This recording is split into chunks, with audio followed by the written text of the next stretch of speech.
তো এটা হচ্ছে দেখো এটা হচ্ছে আমাদের ষষ্ঠ শ্রেণীর ইংলিশ প্রথম পত্র, ঠিক আছে। তো আজকে আমরা সমাধান করব পৃষ্ঠা 1, পৃষ্ঠা এই 2, তারপর সমাধান করবো এই 3 পৃষ্ঠা, ঠিক আছে। 3 পৃষ্ঠা পর্যন্ত আজকে আমরা সমাধান করবো। এটা হচ্ছে 2026 সালের বই, এই যে দেখো 2026 সাল লেখা আছে, ঠিক আছে।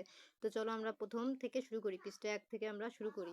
তো দেখো এখানে আমার পৃষ্ঠা 1-এ আমাদের কি লেখা আছে, এখানে দেখো লেখা আছে lesson 1 going to a new school. হ্যাঁ, তো এখানে বলা হয়েছে নতুন স্কুলে যাওয়া। তারপর এখানে বলেছে আফটার কমপ্লিট, আমি একটু জুম করে দেখাই ভালোভাবে। তো দেখো এখানে লেখা আছে after completing the lesson students will be able to, এই পাঠটি শেষ করার পর শিক্ষার্থীরা সক্ষম হবে। তো কি সক্ষম হবে, এই যে দেখো এখানে লেখা আছে রিড অ্যান্ড আন্ডারস্ট্যান্ড টেক্সট, পাঠ্য বই পড়তেও বুঝতে, মানে পাঠ্য বই পড়তেও বুঝতে সক্ষম হবে। তারপর আছে tell about people place and familiars object in short and simple sentence, এর মানে হচ্ছে মানুষ সব জায়গা এবং পরিচিত বস্তু সম্পর্কে ছোট সহজ বাক্যে কথা বলতে পারবে।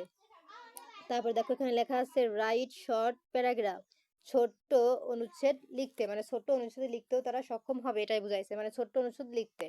তারপরে দেখো এখানে আমাদের এতে কি বলা আছে, এতে বলা আছে Tarun has move to a new city with his parents, Tarun তার বাবা মায়ের সাথে একটি নতুন শহরে এসেছে। তারপরে বলেছে he is going to a new school and his new teacher has given him the following form to fill out. তো এর মানে হচ্ছে সে একটি স্কুলে যাচ্ছে এবং তার নতুন শিক্ষক তাকে ফর্মটি পূরণ করার জন্য নিচের ফর্মটি দিয়েছেন। তারপরে বলেছে his teacher went to know more about him, তার শিক্ষক তার সম্পর্কে আরও জানতে চান। তারপরে আছে read the form and see what Tarun has written about himself, ঠিক আছে। তো এর মানে হচ্ছে এই যে এর মানে হচ্ছে ফর্মটি পড়ো এবং দেখো তরুণ নিজের সম্পর্কে কি লিখেছে, মানে এই ফর্মটি আমরা পড়বো এবং দেখব তরুণ তার নিজের সম্পর্কে কি কি লিখেছে। তো চলো আমরা ফর্মটি আগে দেখি কি কি লিখেছে, ঠিক আছে। তো দেখো এখানে তরুণ লিখেছে, 1 নাম্বার লিখেছে মাই নেম ইজ তরুণ চৌধুরী, আমার নাম তরুণ চৌধুরী। 2 নাম্বার লিখেছে আই অ্যাম 11 ইয়ার্স ওল্ড, আমার বয়স 11 বছর। তারপর দেখো লিখেছে 3 নম্বরে আই হ্যাভ ব্রাউন আইস, আমার চোখ বাদামি। হেয়ার অ্যান্ড ব্রাউন হেয়ার, আমার চুলও বাদামি। তারপর লিখেছে এখানে বলেছে I have brown eyes brown hairs, আমার চোখ এবং চুল বাদামি। তারপর এখানে বলেছে and I am 4 feet 3 inches feet, মানে আমি 4 ফুট 3 ইঞ্চি লম্বা।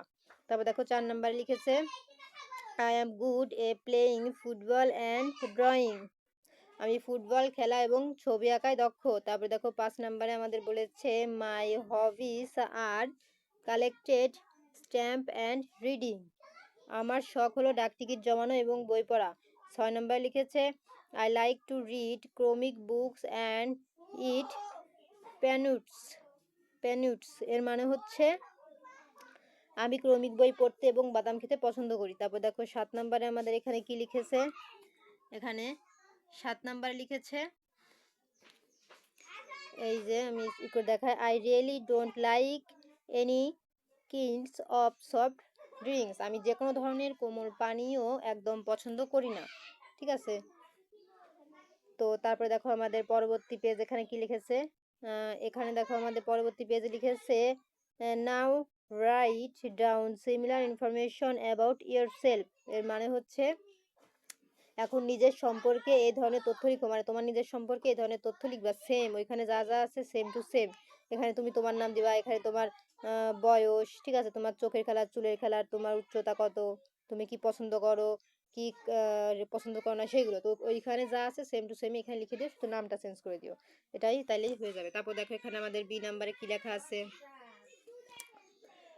তারপর দেখো এখানে বি নাম্বারে লেখা আছে read the following passage about Tarun's first day at the new school. হ্যাঁ, এর মানে হচ্ছে তরুণের তো এর বাংলা অর্থ হচ্ছে নতুন স্কুলে তরুণের প্রথম দিন সম্পর্কে নিচের অনুচ্ছেদটি পড়ো। মানে এখানে তরুণের প্রথম দিন সম্পর্কে স্কুলের প্যাসেজটি এটা আমরা পড়বো, এখন পড়তে বলেছে। তো দেখো এখানে লেখা আছে my first day at the new school was interesting. নতুন স্কুলে আমার প্রথম দিনটি ছিল চমৎকার। I was going to school with my fathers in a rickshaw. আমি আমার বাবার সাথে একটি রিক্সায় করে স্কুলে যাচ্ছিলাম। We reached school after tiffin 15 minutes. আমরা 15 মিনিট পর স্কুলে পৌঁছালাম। My father said goodbye and left me at the school gate. আমার বাবা বিদায় জানিয়ে আমাকে স্কুলের গেটে রেখে গেলেন। তারপর দেখো লেখা আছে I walked into my classroom and found a set. তো এটার বাংলা অর্থ হচ্ছে আমি ভেতরে গেলাম এবং দেখলাম যে সবাই ক্লাসে চলে গেছে। After some time a teacher came and warmly greeted us. এর বাংলা অর্থ হচ্ছে কিছুক্ষণ পর একজন শিক্ষক আসলেন এবং উষ্ণভাবে আমাদের অভিনন্দন জানালেন। I found the students very friendly in my new class. আমি আমার নতুন ক্লাসের শিক্ষার্থীদের খুব বন্ধুসুলভ দেখতে পেলাম। তারপর দেখো এখানে B1-এ কি লেখা আছে।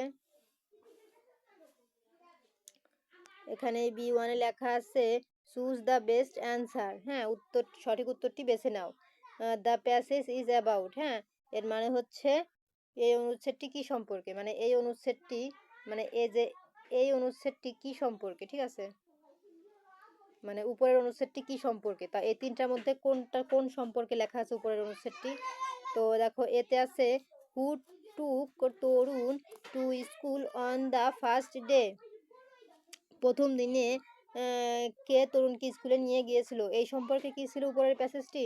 তারপরে B number Tarun felt on the first day in school and any he feel to. স্কুলে প্রথম দিনে তরুণের কেমন অনুভূত হয়েছিল এবং কেমন মনে হয়েছিল, এই সম্পর্কে কি উপরের প্যাসেজ লেখা ছিল।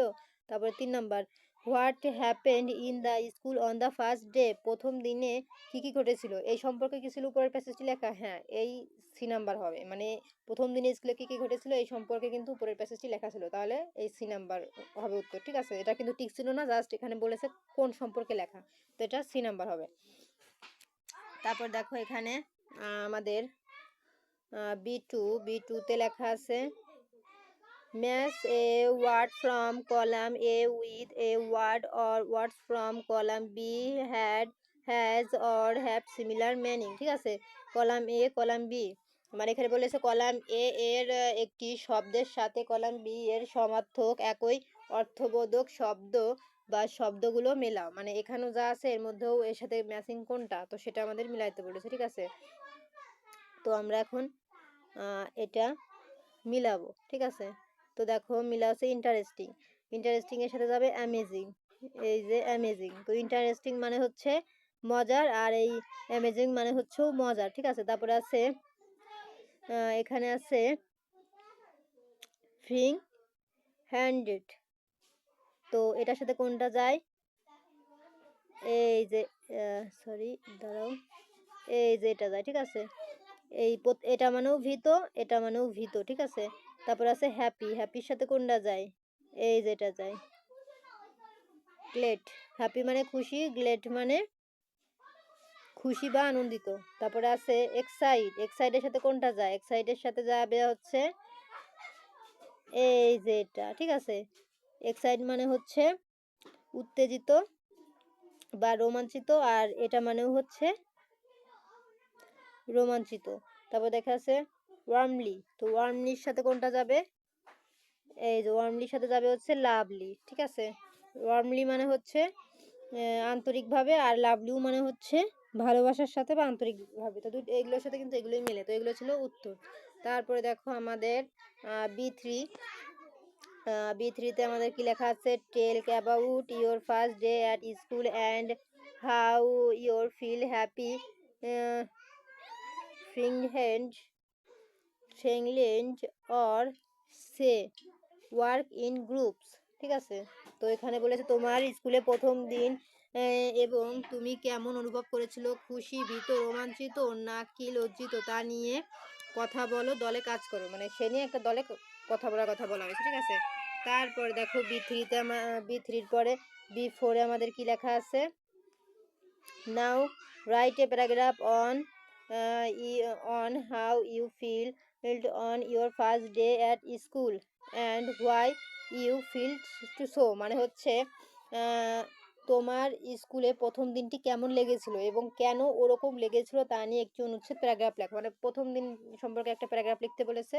তো তোমরা লিখে নিও প্রথম দিন সম্পর্কে। তারপর দেখো এখানে C নাম্বারে বলেছে read the flowing poem and complete the lesson with fun and longer, নিচের কবিতাটি পড়ো এবং আনন্দিত ও হাসির সাথে পাঠটি শেষ করো।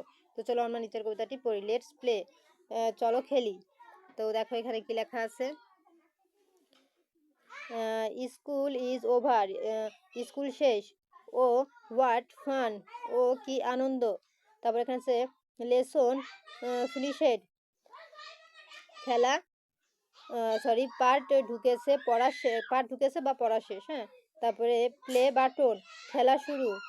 হু উইল রান ফাস্টেস্ট, কে সবচেয়ে দ্রুত দৌড়াবে। ইউ অর আই, তুমি নাকি আমি। তারপর আছে হুইল লাউডেস্ট, কে সবচেয়ে জোরে হাসবে। লেটস আস ট্রাই, চলো আমরা চেষ্টা করি। তারপরে দেখো এখানে C1-এ কি লিখেছে,